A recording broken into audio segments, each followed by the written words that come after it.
누가복음 13장 6절에서 9절까지의 말씀, 이 말씀을 저와 여러분이 한 목소리로 같이 읽겠습니다. 이에 비유로 말씀하시되 한 사람이 포도원에 무화과 나무를 심은 것이 있더니 와서 그 열매를 구하였으나 얻지 못한지라. 포도원 지기에게 이르되 내가 3년을 와서 이 무화과 나무에서 열매를 구하되 얻지 못하니 찍어버리라. 어찌 땅만 버리게 하겠느냐. 대답하여 이르되 주인이여 금년에도 그대로 두소서. 내가 두루 파고 거름을 줄이니 이후에 만일 열매가 열면 좋거니와 그렇지 않으면 찍어버리소서 하였다 하시니라. 아멘. 네, 오늘도 예배의 자리를 사모하셔서 이렇게 나오신 우리 성도님들 감사를 드리고 또 축복합니다. 그 금요일에 저희가 이제 춘천 동부교회로 치유 세미나 그리고 영성 집회라고 해야 되나요? 다녀왔습니다. 참 많은 것들로 은혜를 입으시고 또 좋은 세미나를 들으셔서 또 이렇게 좋았다라고 하시는 분들이 참 많이 있습니다.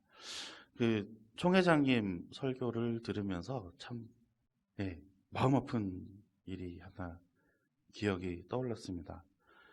그 총회장님이 이제 설교를 하시다가 이제 할아버님께 복음을 전해서 이제 할아버지가 교회를 다니게 된 그런 사연.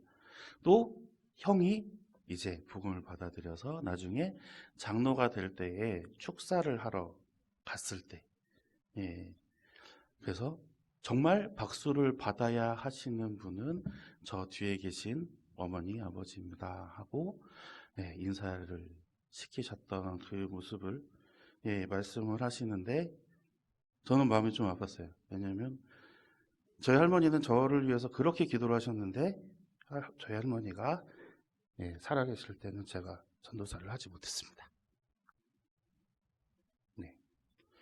그게 뭐가 싫다고 이렇게 도망다니는지 잘 모르겠어요. 근데 뭐 자신도 없었지만 그래서 이렇게 그런 간증을 막 하시면서 눈물을 막 이렇게 글썽글썽 하시는데 저는 다른 의미로 좀 마음이 좀 아팠어요. 이렇게 단에서 하나님의 말씀을 전하는 모습을 우리 할머니가 보셨더라면 하는 그런 생각이 좀 들었습니다. 지금 와서도 그렇게 제가 어떤 종인지는 잘 모르겠습니다. 뭐 아직도 하나님 보시기에는 너무나도 부족하고 또 우리 성도님들 보시기에도 부족한 이 종을 그래도 웃으며 반겨주시고 또 섬겨주셔서 너무나도 감사를 드립니다. 아까 낮에 우리 사모님하고 이런 이야기를 했어요. 우리 교회 참 좋은데 누가 오면 참 좋다고 할 것 같은데 라는 이야기를 했습니다. 오는 사람마다 우리 교회에 정착하는 사람들마다 우리 교회 참 좋다는 이야기를 해요. 그리고 제가 이렇게 보면 우리 교회는 참 좋아요.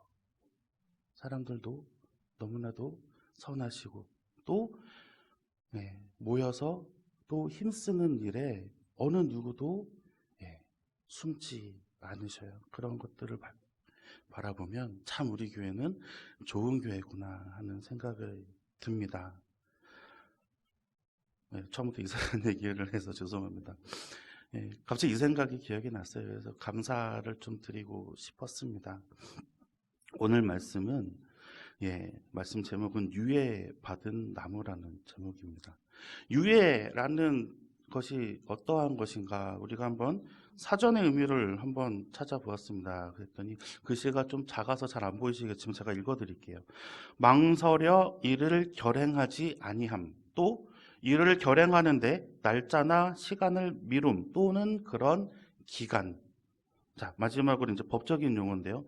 소송 행위를 하거나 소송 따위의 효력을 발생시키기 위해서 일정한 기간을 둠 또는 그런 기간.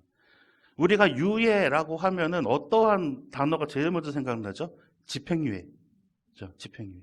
예.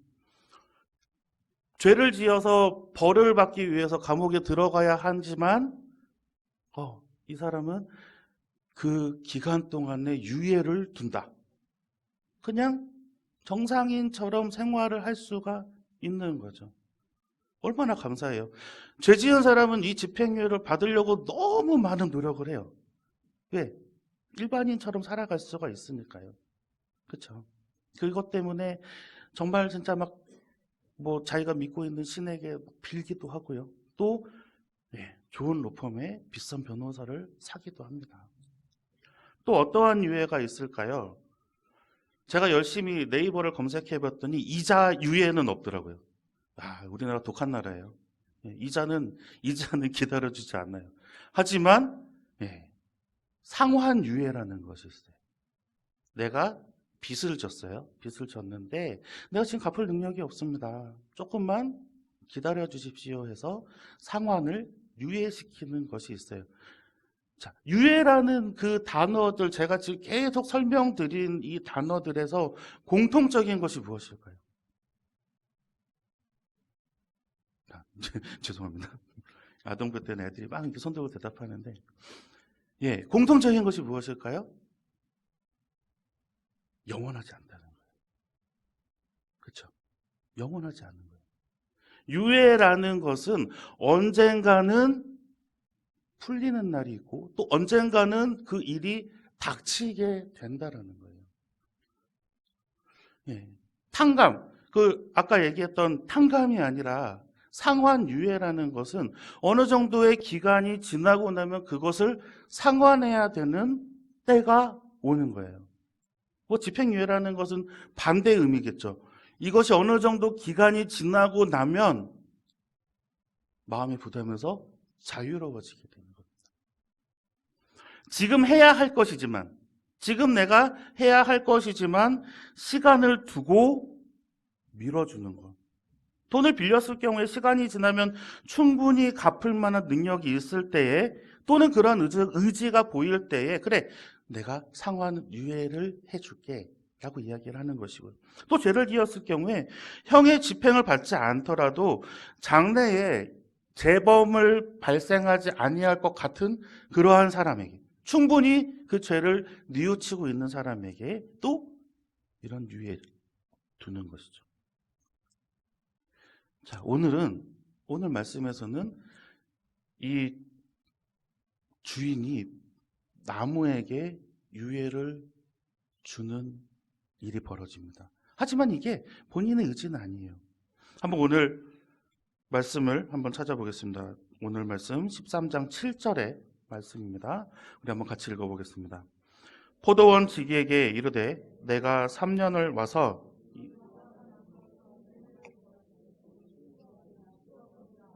어찌 땅만 버리게 하겠느냐. 아멘. 요즘에는 이렇게 조경이라고 해서 관상용으로 나무를 많이 기르잖아요. 예전에 섬기던 교회에서 그 조경으로 굉장히 유명한 분이 집사님으로 계셨던 적이 있었습니다. 근데 이분이 이제 담임 목사님께 선물로 이렇게 화분 하나 가지고 왔는데요. 그 화분 안에 소나무가 있어요. 정말 진짜 딱 요만해요. 요만한데 소나무가 이쁘게 이렇게 삼각형으로 다 이렇게 돼 있는데 제가 봐도 이뻐요. 아무것도 모르는, 제 식물을 잘 모르는데, 그래서 저는 화분만 있으면 다 죽여요. 근데 제가 봐도 이쁜 거예요. 그래서 이 소나무는 정말 이쁘네요. 그랬더니 이거요 몇 천만 원짜리입니다. 그러는 거예요. 소나무를 작게 만드는데 그 작은 것이 비율에 잘 맞아서 정말 소나무 같아 보이게 하는 것이 기술이래요. 몇 천만 원짜리를 왜 목사님 드리십니까? 그랬더니 이제 자기가 너무 감사한 일이 있어서 교회에 이렇게 잘 놓고 하시라고 이렇게 선물을 드립니다. 이렇게 가지고 오셨는데요. 정말 제가 봐도 너무너무 이쁜 거예요. 그러면서 막 뒤져봤더니 이 조경이 한도 끝도 없는 거예요. 근데 이 예수님께서 사셨던 이 시대에 조경이 필요했겠습니까? 아니죠. 나무에게는 무엇이 필요해요? 따서 먹을 것이 필요한 거예요. 이 주인이 지금 무화과 나무를 그냥 보기에도 좋으라고 거기다 심어 놓은 게 아니잖아요. 그렇죠? 무엇을 위해서? 열매를 위해서 심어 놓은 거예요. 그런데 뭐라고 하냐면요. 내가 3년을 와서 이 무화과 나무에서 열매를 구하되 얻지 못한다라고 얘기를 합니다. 3년 동안 열매 하나를 발견할 수가 없었던 거예요. 한번 무화과 나무 사진 한번 보시겠어요? 한번 볼게요. 저 뒤에 있는, 좀 잘 안 보이죠? 저 뒤에 있는 제일 큰 사진이 이제 돌무화과 나무래요. 엄청 많이 열리죠? 저 빨간 것들이 다 무화과예요. 되게 많이 열려요. 그리고 여기 밑에 있는 이런 사진들은 이제 작은 나무. 이렇게 화분에서도 기르더라고요. 인터넷에서 검색해 보니까 저렇게 화분에서 나오는 아이들도 예, 저렇게 밑에 보면은 우리 이런 뭐라 그러죠? 플라스틱 그 다라 같은 그 통에서도 자라고 있어요. 그런데 저런 데서도 지금 열매들이 있어요. 예. 무화과 열매 드셔보셨죠? 맛있습니다. 예. 막 물도 많고요. 과즙도 있고 또 당도도 있어요. 맛있어요. 이 주인도 그것을 기대한 거예요. 이 주인도 내가 몇 년이 지나면 뭐 내년이면 아니 내후년이면 아니 뭐 1년 더 지나면 내가 열매를 얻을 수 있겠구나 하면서 1년, 2년, 3년 기다려왔던 것이죠. 그런데 어찌 됐습니까? 구하되 얻지 못했다라고 합니다. 뭐 첫째 해는 그럴 수 있다고 생각을 했을 거예요. 두 번째 해는 왜 그럴까? 세 번째 해는 이제 화가 난 거예요. 그래서 어떻게 이야기합니까? 찍어버리라. 어찌 땅만 버리게 하겠느냐? 왜 허튼 데다가 양분을 갖다 낭비하나? 찍어버리라. 찍어서 그냥 땔감으로 써버려야겠다. 라고 이야기를 합니다. 근데 여기 되게 이제 신기한 장면들이 나옵니다. 오늘 말씀 8절과 9절의 말씀을 우리 한번 같이 읽어보겠습니다. 대답하여 이르되 주인이여 금년에도 그대로 두소서. 내가 두릅하고 걸음을 줄이니 이후에 만일 열매가 열면 좋거니와 그렇지 않으면 찍어버리소서. 아멘. 자, 여기는 지금 무화과 나무 밭이 아니에요. 어디입니까? 포도원이에요. 6절의 말씀에 보면 예, 한 사람이 포도원에 무화과 나무를 심은 것이 있더니라고 되어 있어요. 그러면은 이 밭의 주가 되는 생산품은 무엇이에요? 포도죠. 네. 그리고 지금 이 대답하는 이 사람 누굴까요? 포도원 직이에요. 포도원을 가꾸고 포도원에서 좋은 소출이 날 수 있도록 포도에 신경을 쓰는 사람이에요. 아무도 무화과 나무를 지키고 무화과 나무를 가꾸라고 고용된 사람이 없습니다. 그런데 자기 일도 아닌데 이 포도원 지기가 주인을 말려요. 그대로 두소서. 금년에도 그대로 두소서. 이거를 한번 설명을 해볼게요. 어떤 사람이 포도원에 무화과 나무를 심었어요. 뭐 씨를 뿌려서 그것이 나게 했는지 아니면은 나무를 옮겨와서 심었는지 잘 모르겠습니다. 그런데 무화과 나무를 심었다고 이야기를 해요. 그런데 이제 그것이 열매가 맺혀질 때부터 3년 동안 기다렸는데 열매가 없죠. 소출이 없습니다. 이분은 뭐예요? 포도원 주인이에요. 포도만 따면 돼요. 이것에 대한 미련이 없습니다. 이 무화과에 대한 미련이 없어요. 점점 분노가 쌓여져 가면서 이제 이 나무를 찍어버리라고. 근데 희한하게 이 포도원 지기가 그대로 두소서. 내가 한 번 더 해볼게요. 그래도 그냥 지금 이제 이거 찍어버리는 거 너무 아깝지 않아요? 그대로 한 번 더 보시고 제가 한 번만 더 걸음을 주고 물도 주고 한번 잘 가꿔 볼 테니까 한 번만 그대로 두소서라고 이야기를 합니다. 어떻게 보면 무화과 지기같이 얘기를 해요. 포도원 지기인데. 포도원을 가꾸고 지키는 것이 본업인데 무화과 나무를 지키려고 그대로 두소서라고 이야기를 합니다. 이 비유에서 보면요, 열매를 맺지 않은 이 무화과 나무, 유대인들의 모습이에요.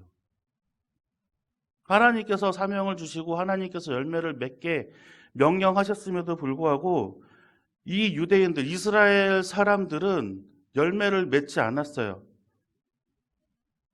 하나님께서 한 번, 두 번, 세 번, 매 수십 번, 매 수천 번에 걸쳐서 기다리시다가 분노하시는 거죠. 이 포도원 지기는 그럼 뭘까요? 예수님의 모습이에요. 그럴 때마다 하나님께서 분노하실 때마다 그럼 그대로 두시옵소서. 제가 한 번 더 타일러 보겠습니다. 제가 한 번 더 이야기해 보겠습니다. 라고 얘기합니다. 그 이후에도 없으면 그때 찍어버리소서라고 이야기합니다. 또 다르게 볼까요? 열매를 맺지 않은 이 무화과 나무는 지금 현대를 살아가는 우리들의 모습이에요.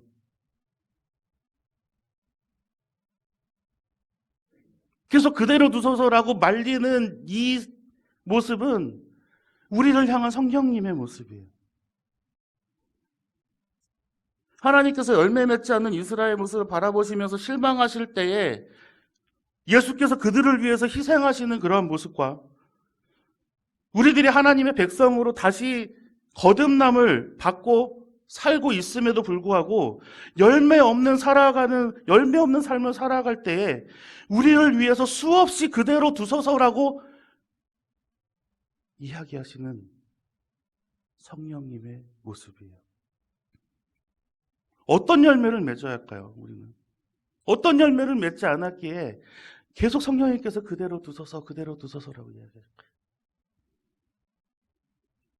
우리의 믿음 성장의 열매, 복음 사명의 열매, 믿음의 대를 잇는 열매, 또 수없이 많은 하나님께서 명령하신 그 명령들의 열매들이 우리 안에 맺혀져 있지 못해서 그렇죠.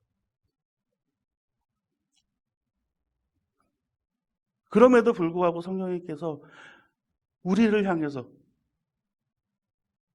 우리의 다 앞에서 막으시면서 그대로 두소서. 로마서 8장 26절의 말씀을 우리 한번 같이 읽어보겠습니다. 이와 같이 성령도 우리의 연약함을 도우시나니 우리는 마땅히 기도할 바를 알지 못하나 오직 성령이 말할 수 없는 탄식으로 우리를 위하여 친히 간구하시느니라. 아멘. 우리가 기도할 때에도 성령님께서 말할 수 없는 탄식으로 어떠한 기도를 할지 모르는 때에도 성령님께서 우리를 위해서 간구하시지만 이렇게 열매를 맺지 못할 때에도 하나님께 대신해서 우리를 위해서 그대로 두소서라고 간구하세요. 그대로 두시옵소서. 내가 열심히 다시 한번 걸음도 주고 물도 줘보겠습니다. 나무가 언제 죽는지 아십니까? 저도 이제 한 10년, 20년 가까이 그 선배 목사님네 복숭아밭, 사과밭 다니면서 이렇게 과수들을 봐왔는데요. 물이 없으면 나무는 뿌리를 끝까지 뻗어서 물 있는 곳을 찾아가요. 근데 물이 많으면요, 뿌리가 썩어 죽어요. 우리가 갈급하였을 때는 하나님께 열심히 기도하면서 그 뿌리를 뻗어 나가면서 하나님의 말씀을 들으려고 노력하지만 우리가 갈급하지 않고 풍요로울 때는 그 풍요 속에 우리의 감을 잃어서 다 썩어버린다는 거예요.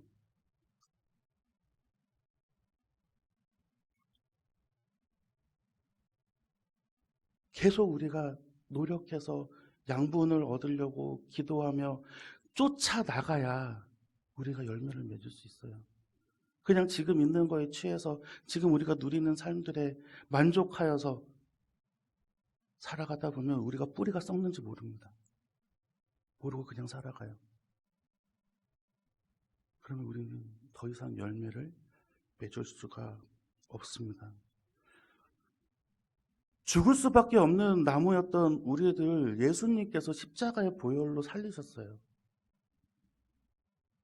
지금도 우리에게 정말 말할 수 없는 탄식으로 그대로 두소서라고 하나님께 우리를 대신해서 말씀하시고 계십니다. 그대로 두소서. 열매 맺을 거예요. 열매 맺힐 거예요. 조금만 더 기다려보세요. 이 탄식의 소리를 우리 한번 같이 들어보시길 바랍니다. 한번 헤아려 보시길 바랍니다. 얼마나 가슴이 찢어지는 마음으로 그 간구를 할까요?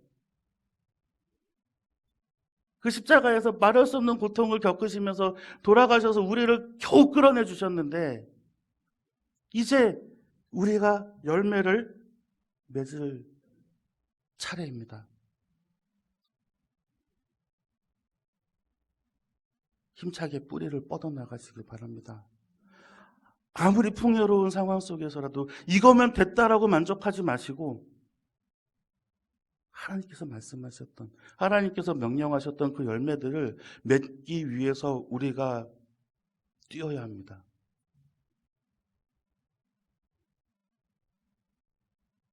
그 열매를 하나님께서 받으셨을 때 얼마나 기뻐하실지, 또 그 열매를 우리가 맺었을 때에 또 우리가 얼마나 하나님께 자랑스러울지 한번 상상해 보시기를 바랍니다. 자기 만족에 취해서 지금 있는 삶에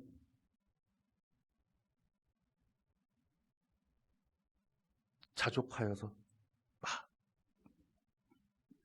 정말 자신의 뿌리가 썩어가는지도 모르고 살아가는 어리석은 사람들이 되지 마시고 정말 주님의 말씀까지 그리고 또 주님께서 주시는 그 걸음까지 닿을 수 있도록 뿌리를 뻗어나가시며 또 귀한 열매들을 맺어 가시는 원통교회 성도님들 되시기를 간절히 소망합니다.